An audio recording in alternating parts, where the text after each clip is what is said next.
দর্শক, অপরাধীর পরিচয় শুধুমাত্র অপরাধী। যদি এই ভারত এবং এই আগ্রাসন, বাংলাদেশের প্রতি যে আগ্রাসন এখনো জারি রেখেছে, তা যদি বন্ধ না করে বাংলাদেশের ছাত্র জনতা আবার গর্জে উঠবে এবং এই প্রতিবাদ জারি রাখবে।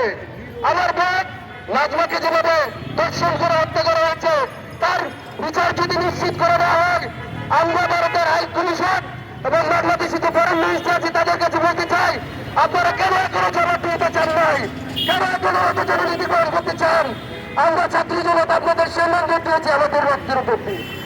আমাদের বাংলাদেশের মানুষ রক্ষিত আপনাদের সম্মান দেখিয়েছে। আমাদের বড় চলে যাবে ছোট ছোট থেকে লক্ষ্যতার ভিত্তিতে। আমরা আবারও বলতে চাই, আপনারা দ্রুত আমাদের বড় হত্যার বিচার নিশ্চিত করুন, যেন বাংলাদেশের কোন একজন ব্যক্তি, একজন পার্সন কোন দেশে গিয়ে হয়রানির শিকার না হয়, দর্শনের শিকার না হয়। ইনকিলাব জিন্দাবাদ।